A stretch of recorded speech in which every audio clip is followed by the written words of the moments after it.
Describe a website that sells secondhand items. You should say what it is, how you found out about it, what people can buy from it, and explain whether you like it. Okay. Simulated slight pause. Right. Okay, I want to talk about a website called Vinted. It's an online platform where people can buy and sell secondhand clothes and, other items too. I first learned about it from a friend, actually. She was selling her old jackets there. And she recommended it to me because, well, I often complain that brand new clothes are just too expensive. Right. So on this website, people can buy all kinds of things, really, but I think clothing is like the main focus. Apart from that, you can also find accessories, shoes, and even some home items like decorations or small furniture pieces.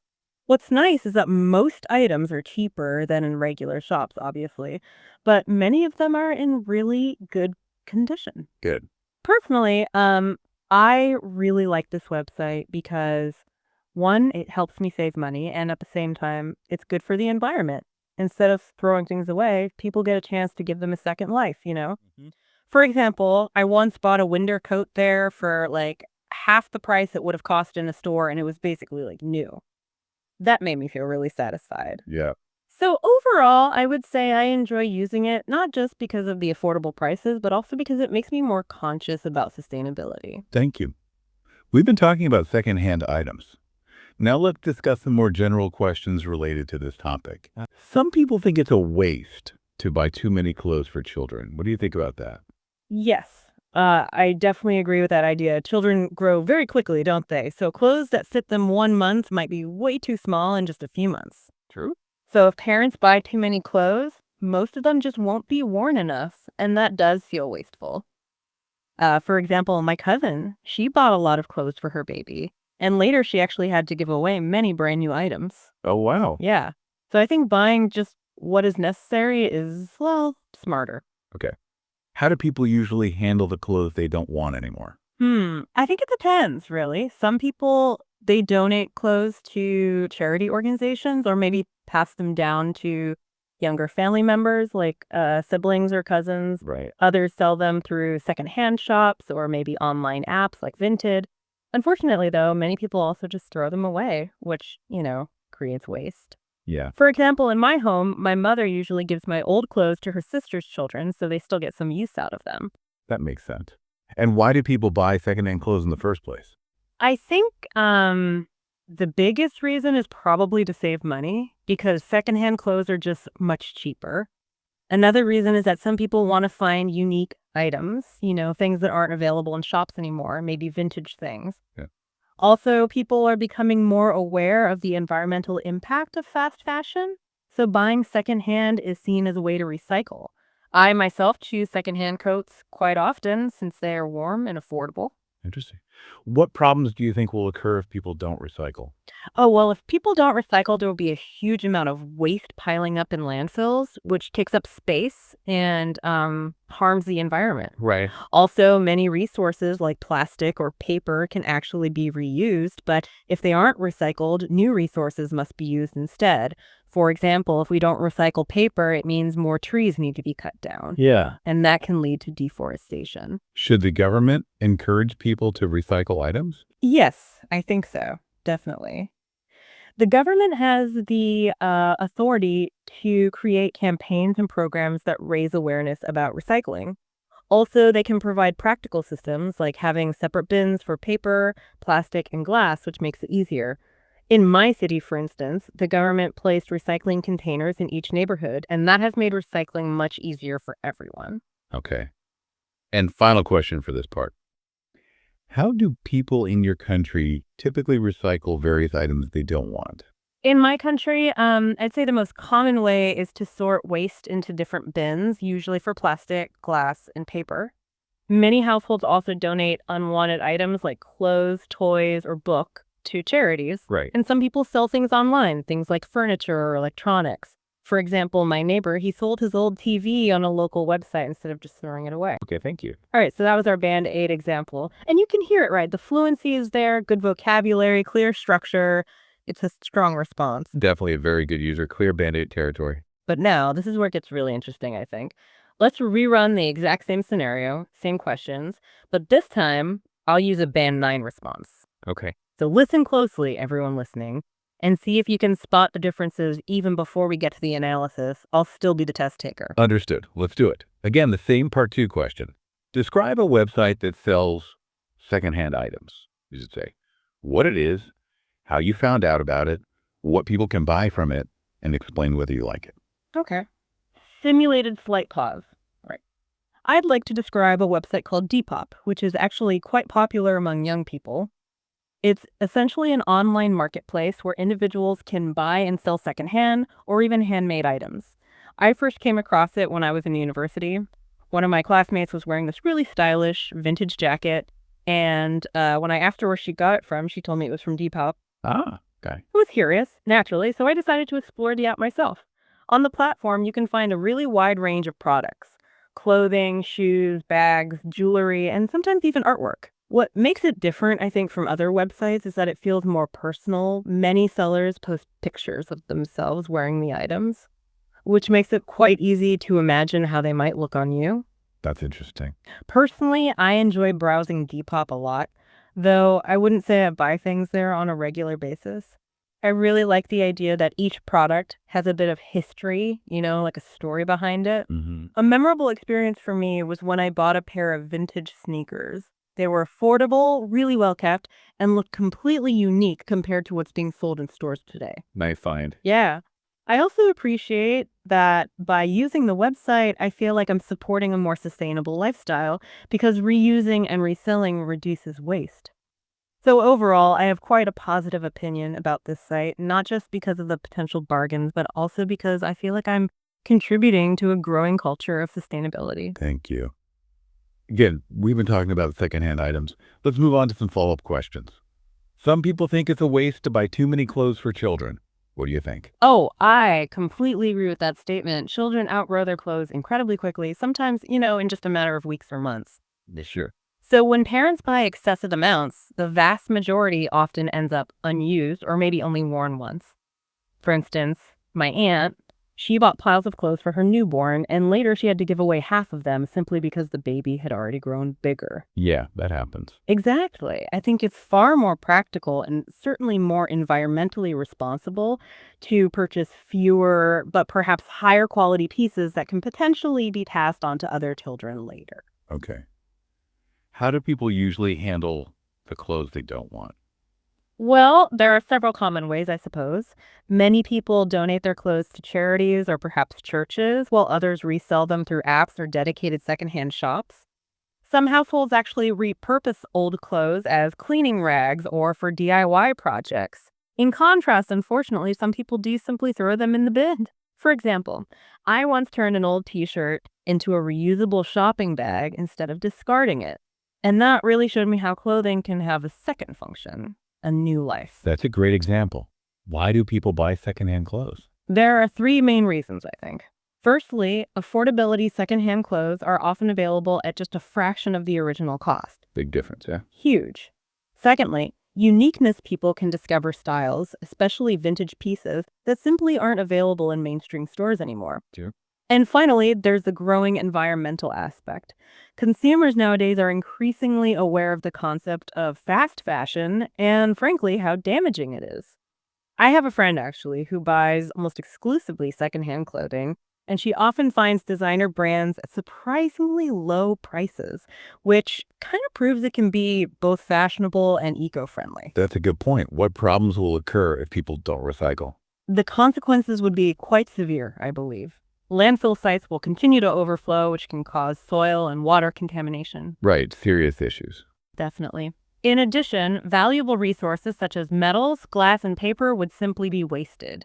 As an example, if plastics aren't recycled, they often end up in oceans, harming marine life. We already see turtles and seabirds suffering terribly because of plastic waste, and this problem will only escalate without proper recycling systems in place. A stark picture. Mm-hmm. Should the government encourage people to recycle items? Yes, absolutely. Governments play a crucial role, I feel, in setting up the necessary laws, infrastructure, and incentives. Also, Well, they can launch awareness campaigns, provide separate collection bins in public spaces, or even introduce things like tax benefits for recycling efforts. Okay. For example, in Germany, recycling is strongly enforced through a deposit system on bottles, and it has achieved remarkably high recycling rates as a result. Such measures really prove that government intervention can be essential. Right. And finally, how do people in your country recycle various items they don't want? In my country, there's actually been significant progress in recent years. People are widely encouraged to sort waste into different categories like plastic, organic waste, and glass. Good. Some municipalities even collect electronic waste separately now, which is very useful. For larger items like old furniture, people either contact specialized recycling centers or often sell them online. For example, I remember when my family renovated our home a while back, we donated some of our used furniture through a secondhand site, and another family was able to give those items a new life. Excellent. Thank you very much. Yeah. Okay, so what does this all mean? We've just heard both a Band 8 and a Band 9 response to the exact same set of IELTS questions. Side by side, yeah. Now let's really pull back the curtain and examine the language, the nuances that elevate that Band 8 to a Band 9. What did you notice listening back? Maybe you, our listener, already picked up on some things. Yeah, what's really fascinating here is that while both responses are certainly strong, competent communication, the Band 9 clearly demonstrates a wider range of sophisticated vocabulary. And crucially, it's used with greater naturalness and accuracy. Right. It's not just about throwing in big words. Exactly. It's not about just using bigger words for the sake of it. It's about making the communication more precise, more impactful, and adding those layers of nuance. Let's maybe compare some key examples directly. Yeah, let's do that. I'm curious about how the websites themselves were introduced. I think in the Band 8, I said online platform, which felt, perfectly fine at the time. And it is perfectly fine for Band 8. It's accurate, it's clear. But the Band 9 response elevated this slightly to online marketplace. Marketplace. See that subtle shift from platform to marketplace, it immediately conveys a more specific function. It suggests a more dynamic place where active buying and selling is the core activity. Right. Not just a place to exist, but a place for transactions. Precisely. It adds a layer of precision and creates a more vivid mental image for the examiner, which definitely contributes to higher lexical resource scores. That makes a lot of sense. It makes the description a bit more engaging straight away. What about describing the items? I remember using in good condition for Band 8. Exactly. And again, in good condition is a very common, perfectly appropriate phrase, no problem there. But the Band 9 response opted for well kept. Oh, well kept. It's slightly less common, perhaps a touch more formal, and arguably more precise. It conveys the same core idea, but with a little more finesse, maybe. Finesse. Yeah, I like that. It suggests a higher level of care and maintenance has gone into preserving the item. It's a nuanced distinction, but these are the kinds of subtle upgrades that Band 9 speakers often make naturally. I see. And both responses talked about the environmental aspect, sustainability. How did that differ in the language used? Yeah, this is a prime example of demonstrating lexical range. So in Band 8, you correctly said you were conscious about sustainability. Which is good, right, which shows awareness. It's very good, absolutely shows awareness. But in Band 9, the speaker used the phrase contributing to a growing culture of sustainability. Okay, a growing culture of. That sounds more involved. Exactly. It's a more advanced phrase because it shows an understanding not just of the concept, but of a broader social movement and, crucially, their active participation within it. So it's not just thinking about it, but being part of it. Precisely. It's not just personal awareness, but positioning oneself within a larger context, which demonstrates more complex thought and expression.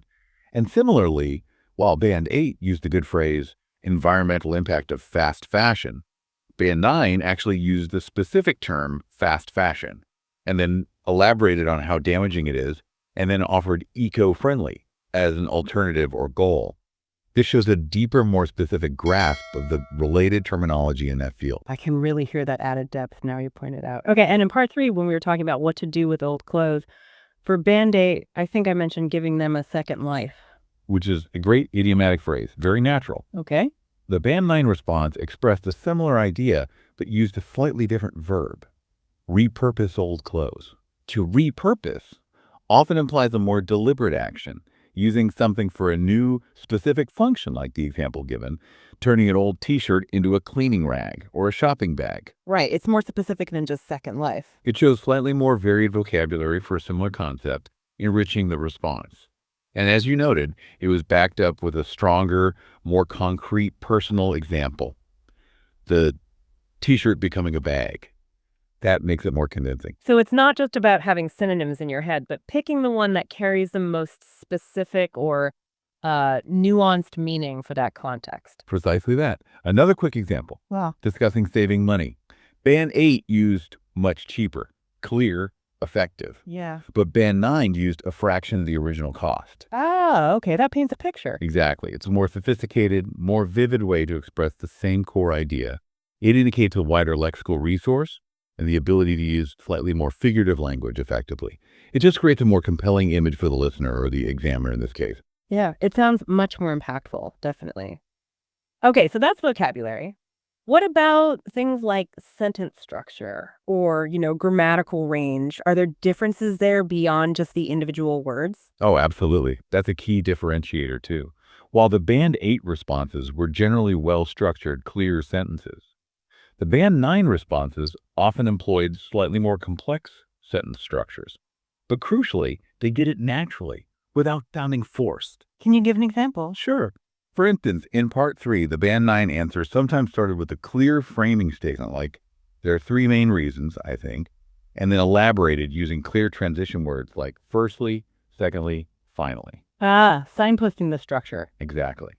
It also utilized maybe more sophisticated cohesive devices to link ideas, and perhaps less common grammatical structures were woven in more smoothly. Like the conditional sentence, if plastics aren't recycled, they often end up in oceans, harming marine life. It flowed seamlessly within the answer. So the overall flow feels smoother and the ideas are linked more explicitly. Better coherence. You got it. The flow is smoother. The connections between ideas are clearer, which really enhances the overall coherence and cohesion scores. So it's really about that seamless integration, isn't it? A wider range of vocabulary, more varied grammar, all delivered with that natural fluency and accuracy. Indeed. And I think the key thing for you, the listener, to take away is that it's not just about knowing these words or structures in isolation. Right, not just memorizing lists. No, it's about demonstrating control over a wide lexical and grammatical resource, using it flexibly and accurately, in context, to express complex ideas with real precision. This really raises an important question for you listening now. How can you start to integrate these types of terms, these phrases, these structures into your own everyday English practice?